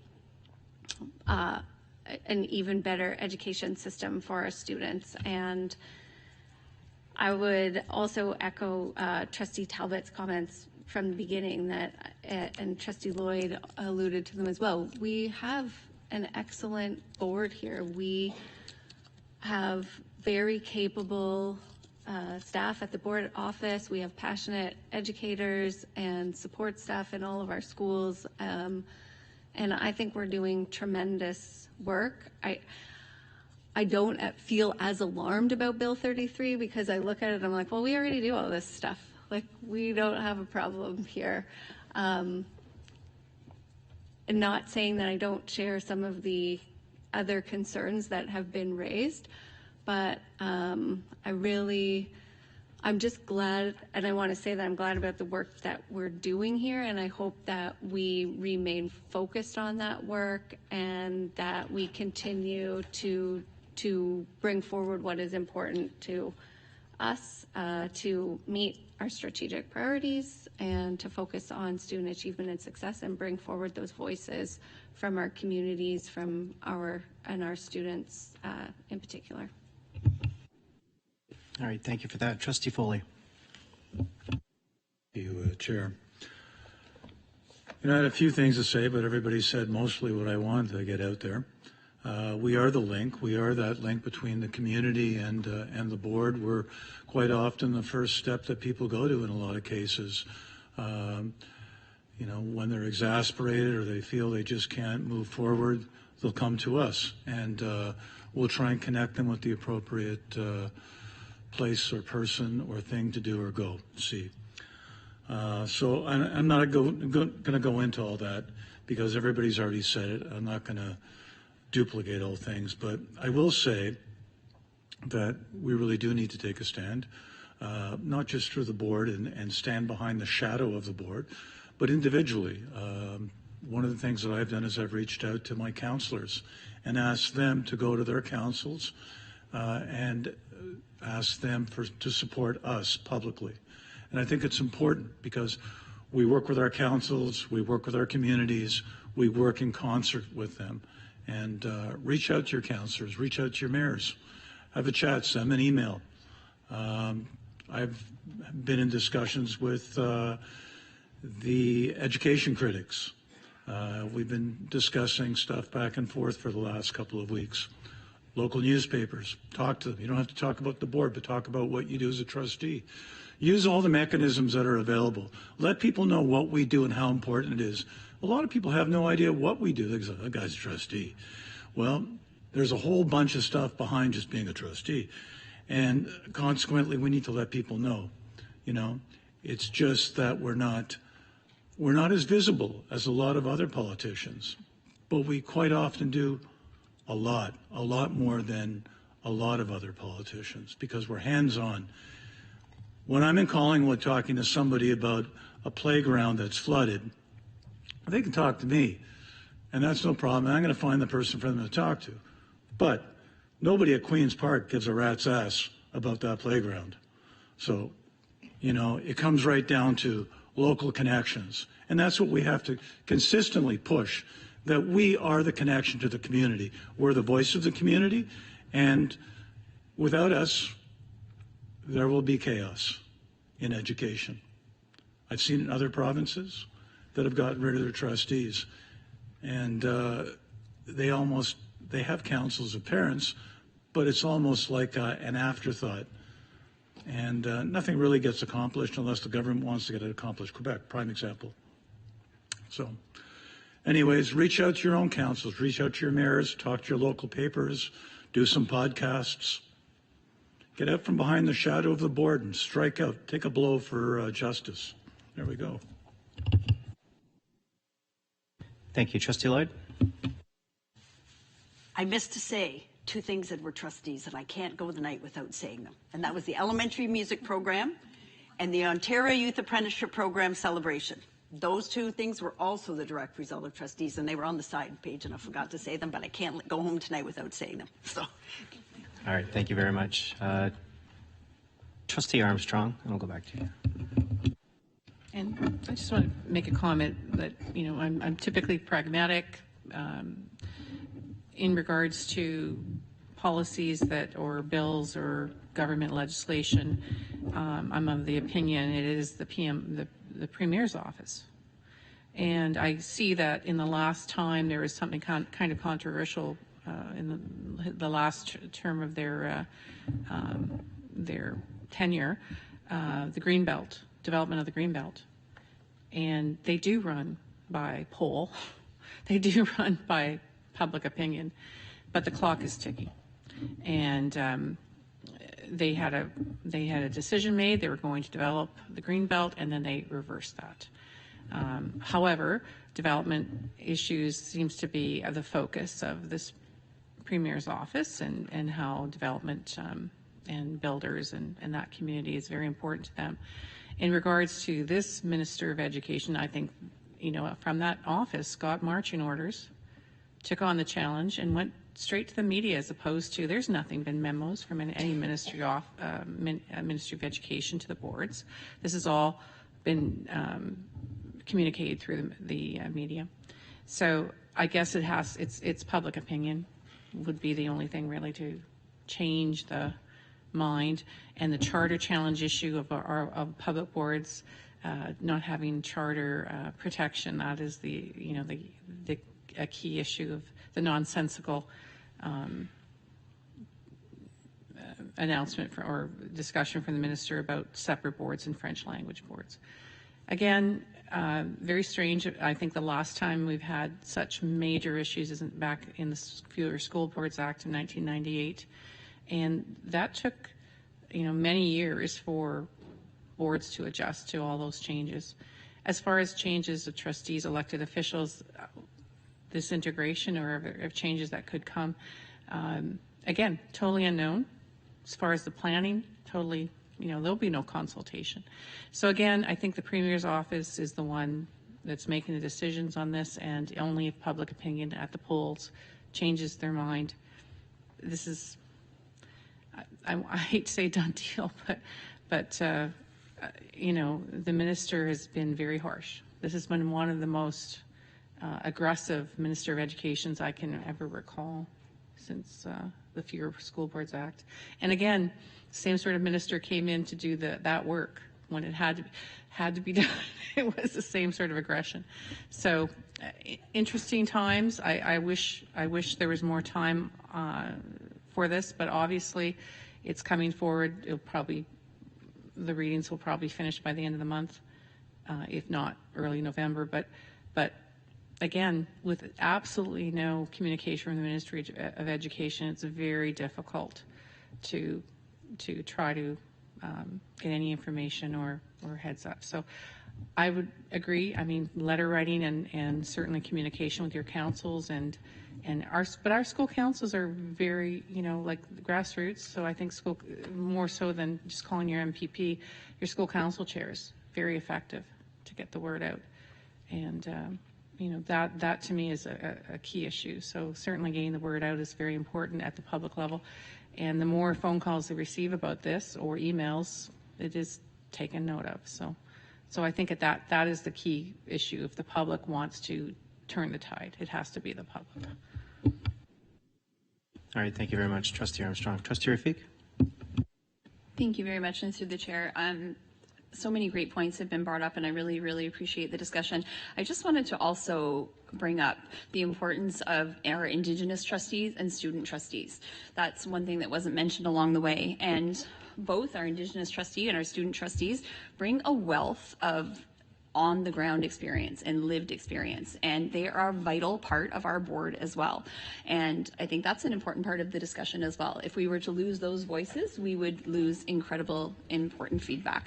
I don't feel that I don't want to overstep and speak on behalf of anyone, but I just feel that that's really important to put in the discussion as well, that I do believe our students and our Indigenous trustee bring a wealth of knowledge to our board, and that lived experience is different. I mean, we all went to high school, but it was a while ago. And things have changed since then. And so our student trustees, we rely on our student trustees to give us on the ground information and things that they are concerned about and that they are hearing from their other students. So that's an important part of the discussion as well, both of those roles. So I just wanted to throw that out there as well. Thank you. All right, thank you very much. Well, this is a great discussion. Do we want to keep going? Anybody else have anything to say? Okay. I'd like to say this, Bill, I've had a lot of feedback on this also, emails, and I'm not going to rehash what people have said, but, the biggest concern is the special education. I think there's a real lack of, special education is already a difficult situation, and parents have a difficult situation with that, and I think to take away trustees, it's a very sad day for that. I mean, I know it helped me with my children, and so yeah, I find that very disturbing. That's the only thing I can add to it.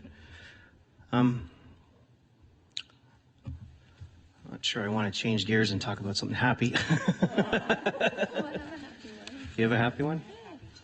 Okay, well, why don't we do some happy stuff? Okay.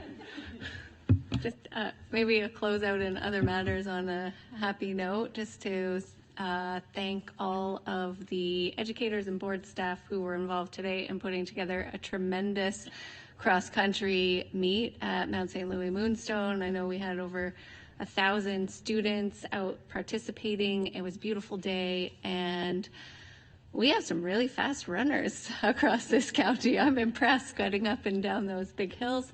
But really great day. So thank you to everybody who was involved in that. All right, thank you. Any happy other matters? Go ahead, Trustee Foley. Had a great day today with Superintendent Newby. We went to CCI, we went to Worsley, and we took one of the counselors, Counselor Sasha DeLeo from Wasaga Beach, with us. We had quite a good time. We went and saw the techie things that were going on, so it was really a wonderful day, and I'm happy we could do that. All right, thank you. Trustee Lloyd? Thank you. Just to share with the table, I had the opportunity to present this afternoon to 2 classes of teacher candidates at Lakehead University. And let's just say they had wonderful questions. They were very insightful. My 2 hours turned to a long time. I was there for much longer than anticipated, but they were very engaged. They were very interested in Bill 33, the trustee role. They had lots of questions and lots of insight, and I found it very refreshing in amongst all this sort of chaos, because they were so positive and so motivated and so insightful to the future, and so I hope some of them come and work at the Simcoe County District School Board when they finish. Thank you. All right, thank you, Trustee Lloyd. Yes, Trustee Grummett. Thank you, and through the chair to the table, I just wanted to say a big thank you to all the schools that participated in the Elmville Fall Fair on the Friday of Thanksgiving weekend. This is a pretty exceptional day. We have many schools, we have a student parade, and there's just hardly any words to explain how much energy and happiness that is seen. There's a great celebration video. I'm not sure if we're sure you will see it tonight or today. I want to thank Superintendent Young. He joined me and we marched with the Pirates, who are the best house for the Elmville District High School. I will say that. And I want to thank Principal Mark Ruzzolo from Elmville High School as well. All the work that they do to keep those kids, just the energy, and you'll see it, and it's just incredible. It was probably one of the best parades I think we've ever had. The weather was perfect. So thank you to all the teachers and all the volunteers and all the parents that helped make that parade be what it is. Thank you. All right, thank you. I'd like to share a little bit of, if there's no other comments. I had a pretty good week as a trustee this week. Last week I went to, with Superintendent Fennell, to Ferndale Woods and to West Bayfield. And I mean, it was a great day. I met the student leaders at the front door when we arrived. They had a big presentation for us. They did a lot of work. They discussed their emphasis on kindness, caring, and respect, and showed us art projects that emphasize that theme. I heard about all the student leadership opportunities, teams and clubs and cultural showcases created in the school, which reflect the diverse student and family identities within Ferndale school community. Went to the junior and intermediate classrooms and observed students engaging in whole group and small group reading instructions, problem solving in math using blocks, 10 blocks. That's not how I was taught math, but it looks really effective. And a lot of small group instruction. The teachers were expressed their gratitude how they were supported by the learning partners from the SCDSB math team. And I'd like to thank Principal Pino and Vice Principal Bowie for their hospitality at a very professional school tour. It's a great team there at Ferndale Woods. My kids went there, and it's a great place. And then we went to West Bayfield, visited the kindergarten classes, the primary classrooms, and I saw math and reading going on. I was shocked that kids in kindergarten could actually read, so I was very impressed. And I saw the use of Knowledge Hook, digital math tool, UFly, the things that we're all familiar with. And it was a really good visit. We also went to some county classrooms and saw the social skills, an opportunity to observe all the learning environments and the supports for the kids. Principal Yokobalas shared some success stories, and he talked about student attendance and how he's been working on that. So I'd like to thank Principal Yokobalas and Vice Principal Hutton for taking the time to give us a thorough tour of the school. And again, another great school and a really good time. And then, of course, last night, the Wasaga Beach public school grand opening. That was a great time. A lot of important folks there. Some of them are in this room. And the kids sang "O Canada." They got on the stage. They played with their little sticks or whatever. But I mean, it was a really good time. A lot of smiles, a lot of happy stuff. So anyway, that's my good news stories. So thank you. So I guess we'll move on. Are there any notices of motion for the next meeting? Trustee Foley. Surprisingly, I have one. Yes, my notice goes as follows. The board be required to report the total number of violent incidents that have occurred on each school's premises during the school year to ensure greater transparency and accountability to students, staff, parents, and the community. That'll be it. You pass that over. You just pass it. Thank you. Thank you. Read my chicken scratches. Okay, so we need a seconder. Trustee Bites? Okay, thank you. Is that it? Yeah, okay. All right, thank you. Any other notices of motion? Yes. Trustee Rafiq? Thank you very much. So I would move that the SCDSB board chair write a letter to the Minister of Education outlining our concerns with Bill 33. All right, thank you. And do we have a seconder for that? Trustee Lloyd, okay. All right, thank you.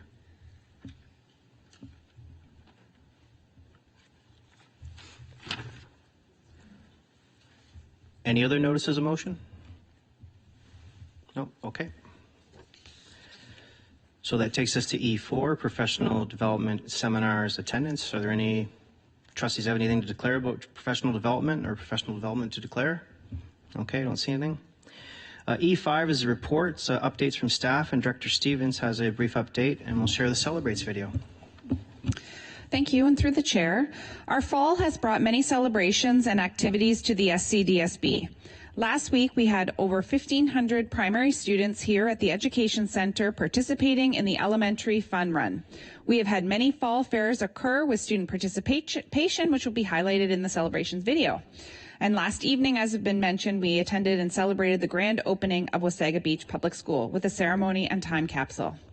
We have also had many professional learning opportunities for our staff, including Acadians Reader Screening Training, Elementary and Secondary Learning Center, Professional Learning, new teacher induction programs, and improvement in math pedagogy and teacher, quote, impact math, just to name a few.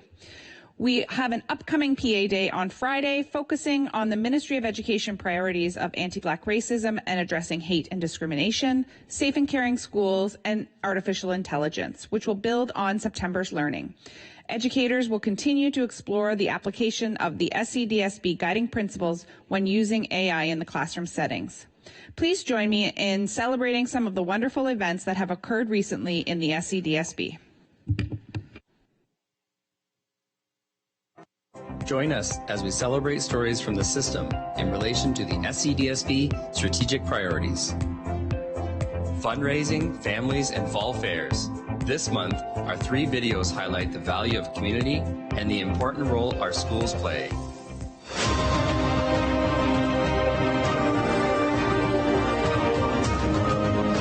Our Terry Fox run at Nantucket Shores was run in partnership between our leadership class and our marketing class. We have a really awesome student body that gets really engaged. Encouraging that is our staff. We have a lot of great programs that get students involved in school events, whether that's helping out sports teams, running socials, link crew with the grade 9s, and now this with Terry Fox. It's really awesome to see our staff engaged and getting the students excited to come to school and have all these events that bring them together. I wanted to have students involved in organizing and running Terry Fox because it gave them an opportunity for them to put everything that we're going to learn this year into action, gaining awareness for the cause. It was really special to have students do something so authentic and that contributes to the school culture. For fundraising, we thought it'd be a great idea to run a longest drive competition and utilize the golf simulator, where students could attempt to get the longest distance on their golf shot, and whoever had the farthest yardage would be able to win a prize. I think it was very fitting to have an athletic competition to raise money for one of Canada's most important athletes. Last year, SCDSB Schools passed a $5 million fundraising milestone for the Terry Fox Foundation. We are grateful to SCDSB staff, students, and families for their continued support in honoring Terry's legacy.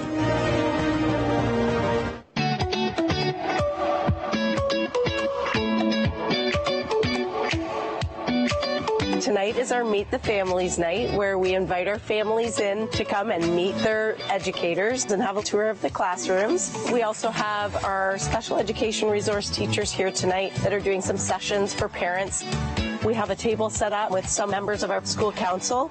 We also have a concession stand to build community and bring people together. Hi! Brought your sister, nice! Being my first year as a vice principal, this opportunity at Meet the Families gives me a great chance to get to know what my community is all about. Being able to meet other parents and other students is really important. To be able to come into the school and be able to see the classroom set up and know what he is surrounded with and how he's supported on a day-to-day basis is really important to me. I'm taking a role of trying to get more families involved in joining parent council. It's something that's important to me personally. I have 3 kids that come here. We do so much for the kids, but also for the educators. We try and give back and show our appreciation to them. It's nice to be able to get to know some of those new families that want to come out. It's a chance for us as educators and the staff here to build those trusting relationships, and I hope families leave tonight with a feeling of comfort and safety and connection.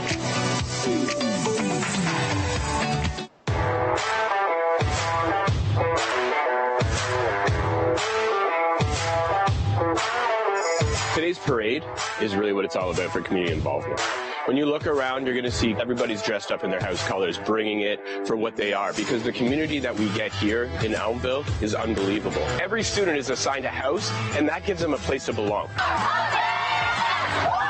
The float idea, we wanted to really symbolize Canada as well as Elmville. We ended up deciding on a Zamboni for the front of the float. We're going to have skaters on the float. It's nice because it brings all the grades together. It's definitely really rewarding when you get that really loud cheer.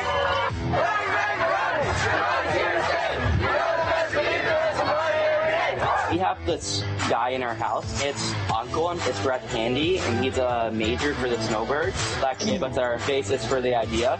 We took a 16-foot canoe, turned it upside down, completely repainted it into a Canadian snowbird. Working with a team, working with people you never usually talk to, you really build relationships and learn more about each other.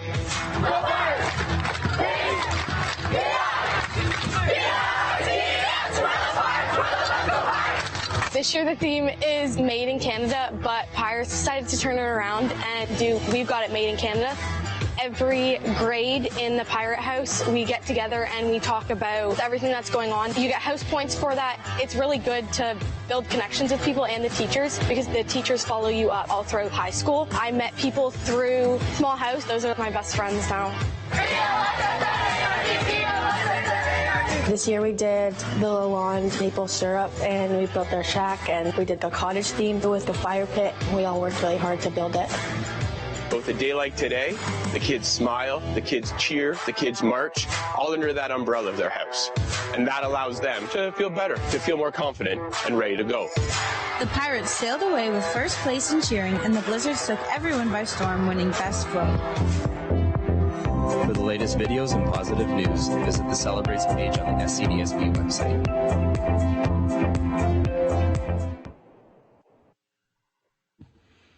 All right, thank you very much. That was a nice video. So now we're moving on to the correspondence. There's a lot of letters, obviously, the Elementary Teachers Federation dealing with Bill 33. And I'm wondering, Trustee Rafiq, if you'd like to link your motion to a current event so we could vote on this tonight, because otherwise we're going to vote on this important issue like in November. So if Thank you, through the chair. I would greatly appreciate that. I thought about that when I brought the motion forward, thinking that I had missed an opportunity earlier in the evening to have done that. So if we could do that now, that would be wonderful. So should I restate my motion, or? Okay, so I can do that, I guess. All right, so it's moved and seconded, so I'll just read it then. That the SCDSB Board Chair write a letter to the Minister of Education outlining our concerns with Bill 33. So I'll call the question. All those in favor?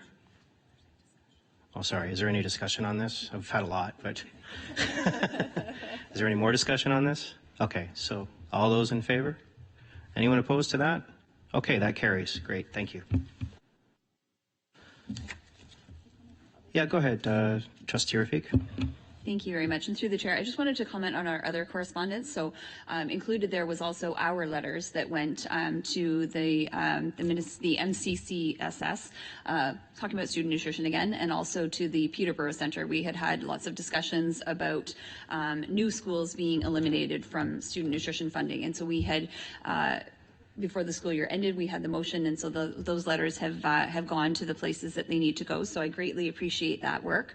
And I also just wanted to acknowledge that the MCCSS did announce another $5 million in funding, which is greatly appreciated. I very much appreciate that they are listening to the concerns of all communities and all boards that have been talking about this issue for a long time. I will say that I will continue to advocate for increased funding in student nutrition. $5 million is wonderful, but it certainly won't keep me quiet. So thanks. All right, well, thank you very much for that. Okay, so, I mean, I hope everybody's read these letters. They're great, at least the ones I read. The Limestone District School Board, that's a letter to the Minister of Education, very good. We have all our letters with respect to property, or I'm losing my train of thought now. Capital priorities and the asset we have for the municipal partners on that. And the letter from OPSPA dated September 29th. And the letter from Halton District School Board, another great letter that we could probably look at and for reference for our letter to the Premier and to the Minister of Education. And so those are basically letters. So if you haven't read them, please do. And that takes us to D, closed session in the committee of the whole. So I need a motion to go into closed session. Trustee Grummett, seconded by Trustee Foley. All those in favor? All right, and that carries, and now we're going into closed.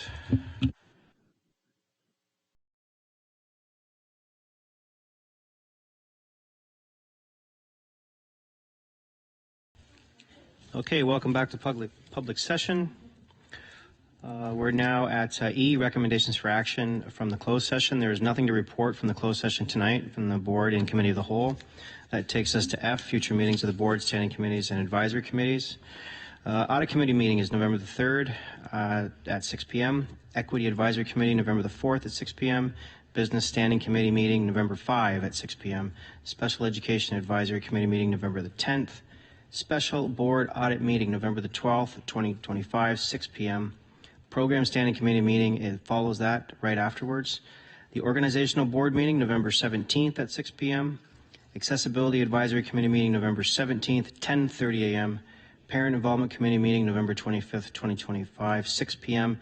And the regular meeting of the board is November 26th, 2025 at 6 p.m. And I will remind everybody that November 12th is a special board audit meeting. And as we talked about earlier, that is a committee of the whole meeting, so please be here. And the November 17th organizational board meeting is also a committee of the whole, so it's imperative that you're here. And with that, I'll go to G, the adjournment. Do I have a motion to adjourn? Trustee Bites, seconded by Trustee Grummett. All those in favor? Anyone opposed? And that carries. Thank you. We're adjourned.